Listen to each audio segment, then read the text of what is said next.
Bienvenue dans le podcast À la recherche de l'être.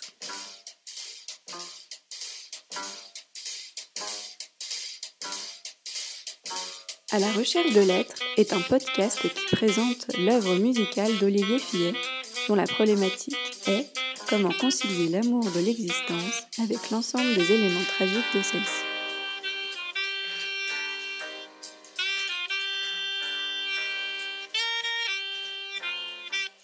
Vous écoutez l'épisode 3 de la saison 3, intitulé Le créancier du monde. Bonjour Olivier. Bonjour Claire. Je suis ravie qu'on enregistre déjà ce 3e épisode. Moi aussi. Alors pour commencer, on peut écouter la chanson ? Allons-y.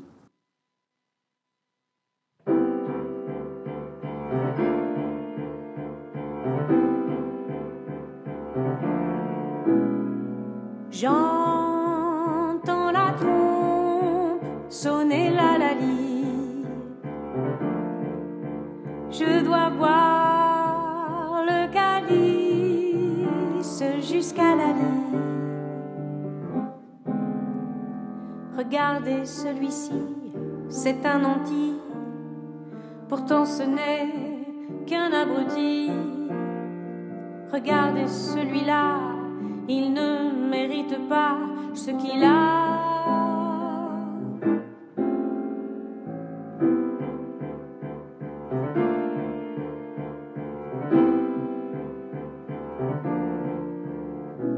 Quel préjudice et quelle injustice. Je fais appel, le monde est cruel. Pas de Père Noël, pas de carte chance. Et malgré ma grande intelligence,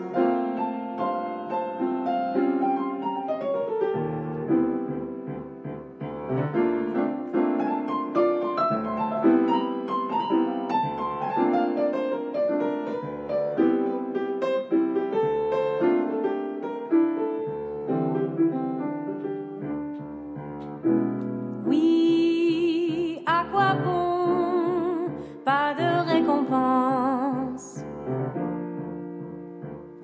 Tout est foutu, c'est perdu d'avance. Au casino, la ville, les cartes sont marquées, les dés pipés, servis.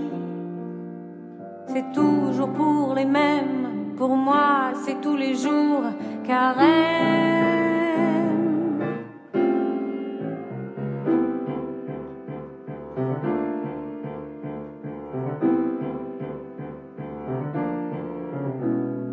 Quel préjudice et quelle injustice. Je fais appel, le monde est cruel. Pas de Père Noël, pas de carte chance. Et malgré ma grande intelligence,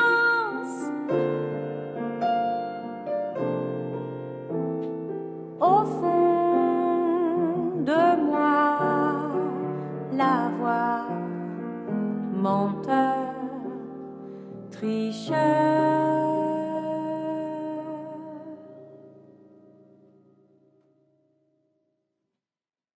Merci beaucoup pour cette belle chanson. Tu peux nous en lire les paroles ? Oui, avec joie, comme d'habitude. Le créancier du monde. J'entends la trompe sonner la lalie. Je dois boire le calice, et jusqu'à la lie. Regardez celui-ci, c'est un nanti. Pourtant, c'est qu'un abruti. Regardez celui-là. Il ne mérite pas ce qu'il a. Quel préjudice et quelle injustice.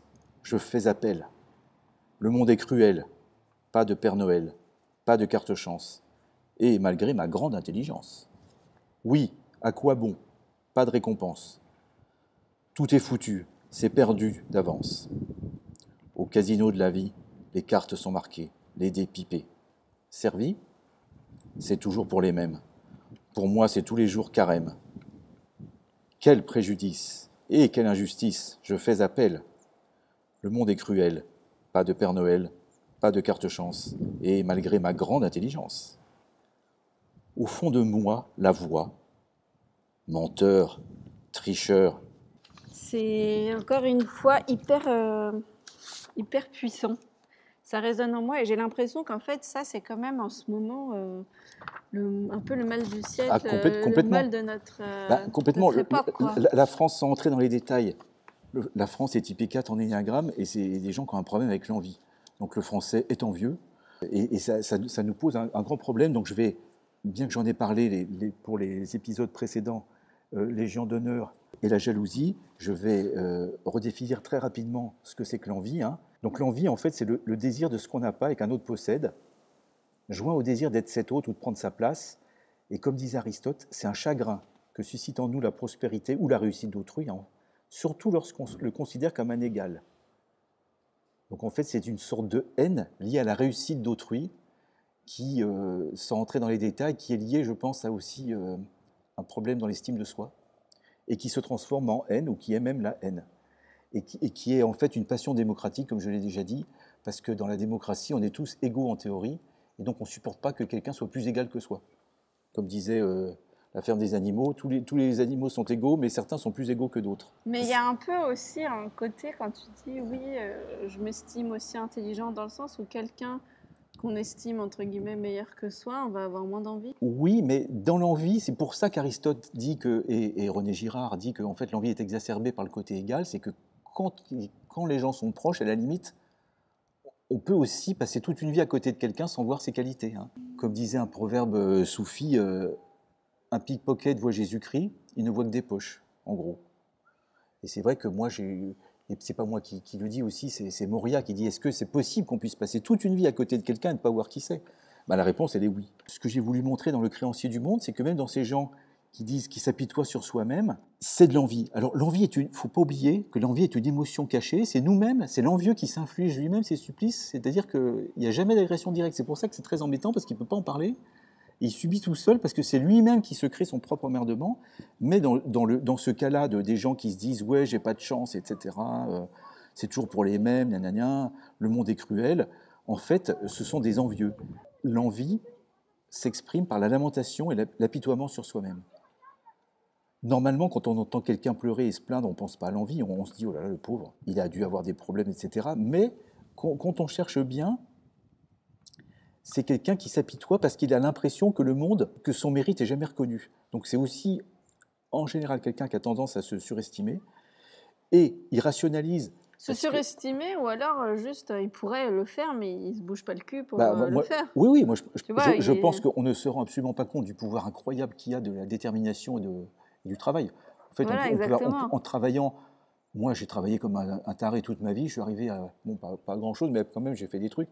Mais c'est toujours lié à un travail monstrueux, ce que j'ai fait. Et donc, c'est vrai que l'envieux et qui est flemmard, il tombe en plein là-dedans, quoi. C'est-à-dire que, et donc, il va se dire, au lieu de se mettre en cause, c'est un des problèmes de l'estime de soi fragile. C'est-à-dire que je pense que c'est un problème d'estime de soi haute et fragile. C'est-à-dire que c'est des gens qui s'estiment plus qu'ils ne sont, sans être forcément narcissiques. Comme la réalité ne leur donne pas raison, au lieu de se dire, bon, bah, finalement, je suis peut-être pas si bon, ou alors, il faut que je travaille plus, ce qui serait un contact réel. Parce que, honnêtement, il y a beaucoup de ça. Enfin, quand tu vois...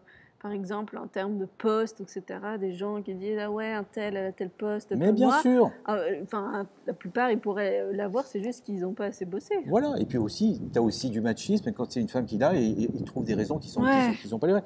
Alors, moi, ce que je réponds, à chaque fois que j'étais envieux, je leur disais « mais est-ce que tu m'envies tous mes emmerdements? Est-ce que tu envies les heures que j'ai passées pour y arriver ?» L'envieux, il filtre et il n'en vit que les bons côtés. Il n'en vit jamais le malheur des autres, hein. Jamais, jamais. Hein. Ils arrivent à transformer ça, je pense qu'on en connaît tous, hein, le succès, la richesse, le bonheur. C'est pas le produit de qualité supérieure aux autres ou de travail, c'est juste le produit du favoritisme et des privilèges. Donc en fait, ces gens-là, ils sont persuadés d'être injustement traités par une société qui, au contraire, est beaucoup trop généreuse envers les autres. Et quand on écoute bien ces gens-là, c'est ça, ils ont une haute estime de... C'est ce que j'appelle... Alors les narcissiques, c'est souvent ça, hein, c'est des gens qui se surestiment, mais c'est fragile. Hein. Donc, ces gens-là, c'est des gens qui sont assez passifs et qui n'agissent pas, ils regardent. C'est ce que tu disais tout à l'heure. Hein. Oui, parce que aussi, en fait, je pense qu'il y a une peur de si jamais ils bossent et qu'ils n'y arrivent pas... Ah bah oui, c'est la honte. C'est comme des gens là, qui ne postulent pas. Mais Voilà, en fait, parce si tu qu'en fait, postules pas, ouais, tout à t'as fait. pas l'échec qui t'arrive en pleine Tout à fait. face. En fait, ils sont dévorés par une espèce de désir impuissant qui se battent pour mériter la récompense. Donc, ils préfèrent rester immobiles et ne rien faire en se persuadant que de toute façon, c'est une sorte de rationalisation. Hein. C'est le renard et les raisins. Hein. Ah, le renard qui n'arrive pas à choper les raisins, il dit bah, de toute façon, ils sont trop verts et bons pour les goujats. Bah, c'est exactement ça. C'est-à-dire qu'ils rationalisent, c'est ce que dit Bergson aussi, c'est-à-dire qu'on agit puis on rationalise après. Eux, c'est exactement ça. Ils n'agissent pas, ils rationalisent après. Leur non-action est rationalisée en se disant bah, c'est pas moi qui agis pas assez, c'est parce que le monde est méchant. Voilà. Ils s'apitoient sur eux-mêmes, le monde est cruel, le monde est mauvais, etc. Et il y a ça dans beaucoup de choses, hein, notamment dans un livre qui s'appelle L'Arnaqueur et dans un film avec Paul Newman ou de Walter Travis. C'est quelqu'un qui triche au billard et qui est très très bon, mais qui triche. Et un jour, il se fait battre par Minnesota Fats et il commence à s'apitoyer sur lui-même. Et ça décrit bien ce truc-là, comme quoi les romanciers et les poètes, ils sentent bien les choses et ils n'ont pas besoin, comme moi, d'une tonne d'explications. Peut-être qu'on leur a expliqué. Non, il y a des gens qui ont une sensibilité extrême et qui sentent les choses, comme par exemple Moria qui sent tout très très bien. Et sans que jamais quelqu'un lui explique. Hein. Mais c'est vrai que c'est quand même un peu triste parce que du coup, ils se gâchent la vie, quoi. Ah ben bien sûr, ils se gâchent la vie, ils se gâchent aussi celle des autres. Et puis surtout, c'est un poison qui est ultra répandu. Mais comme c'est une émotion cachée, on ne le sait pas. Bah, parfois, c'est pas caché, mais c'est vrai que... La plupart du temps, elle est cachée. Ouais, parce qu'en fait, on a un peu honte. Ben bien sûr, c'est une émotion honteuse. Et donc... Mais est-ce qu'on peut, entre guillemets, lutter contre l'envie ou on peut rien y faire? Oh bah si, je pense. Hein. Notamment, il y a de l'envie, on peut le transformer en émulation, c'est-à-dire au lieu de se dire oh là là, le monde est injuste, on peut se dire ben, si je travaillais autant que lui, j'aurais la même chose. Hein, c'est ce que disait Michael Jordan. Quand les gens l'enviaient, il disait mais comment vous faites pour gagner tant de millions de dollars dans une publicité qui dure 15 secondes? Et il répondait ben, faites comme moi, faites tout ce que j'ai fait. Quoi. En gros, c'est ça. Hein. Et il y a aussi l'humilité, il y a plein d'antidotes de l'envie. Mais ça dépasse le cadre. D'abord, je ne suis pas psychiatre, donc je le sais en gros, mais je ne peux pas aller dans le détail parce que ce n'est pas du vécu. Mais je sais que, par exemple, que l'humilité est un bon antidote à l'envie. D'accord. Et le humble, comme disait Comte Sponville, ce n'est pas celui qui se sent inférieur, c'est celui, le vrai humble, c'est celui qui a arrêté de se croire supérieur. C'est, je trouve, une très très bonne définition de l'humilité parce qu'on a tendance à voir l'humilité comme quelqu'un qui s'écrase et qui se met en dessous, mais en fait, c'est pas du tout ça. C'est quelqu'un qui a arrêté de se croire supérieur. Oui, mais donc, en fait, qui se dévalorise pas, mais sans se surévaluer. C'est quelqu'un qui ne se surévalue pas. Mais si c'est quelqu'un qui est humble, qui ne se surévalue pas, on peut avoir l'impression qu'il se dévalorise parce qu'en fait, dans sa tête, tiens, c'est comme... tu vois, par exemple, il y a des tutos de Francis Cabrel que j'adore qui expliquent comment il fait sa musique.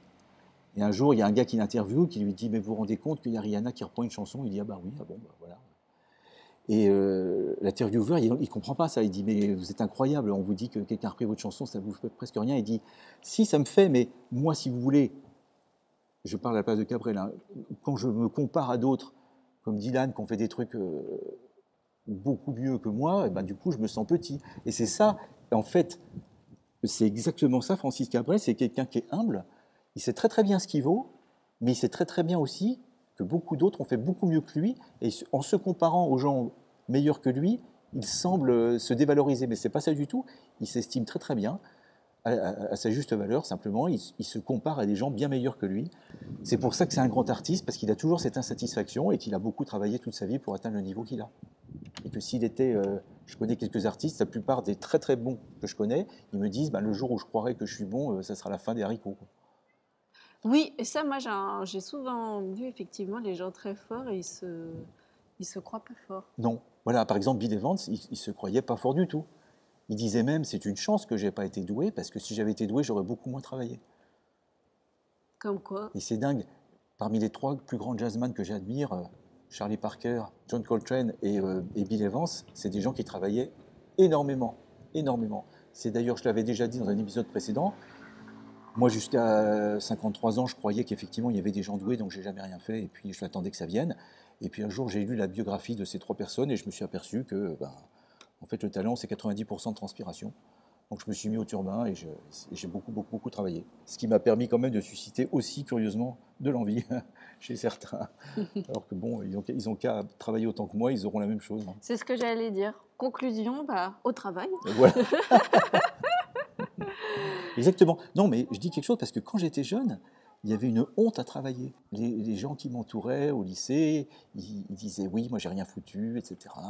Parce que c'est plus stylé d'arriver à avoir des notes de ouf sans avoir ouais, rien foutu. et en fait, en creusant bien, on s'apercevait bien que finalement ils travaillaient beaucoup aussi. Donc il n'y a pas de mystère. Jusqu'à un certain niveau, il y en a, tu peux faire illusion et pas beaucoup travailler, mais à partir du Oui. moment, on le voit bien là, dans l'actualité des Jeux Olympiques, Oui. Je suis désolée, il n'y a pas un seul athlète qui ne travaille pas tous les jours de son sport. Hein. Ah, voilà, il n'y a pas de mystère. Voilà. Eh bien, merci beaucoup pour cet épisode, encore une fois, si riche. Merci Claire. Et je remercie encore tous les milliards d'auditeurs qui sont encore là, qui nous suivent depuis le début. Merci beaucoup d'avoir écouté cet épisode. Nous espérons sincèrement qu'il vous a plu. Si c'est le cas, n'hésitez pas à aller nous suivre sur notre compte Instagram à la recherche de lettres et à nous mettre des petites étoiles sur les différentes plateformes d'écoute. À bientôt dans À la recherche de lettres pour un nouvel épisode.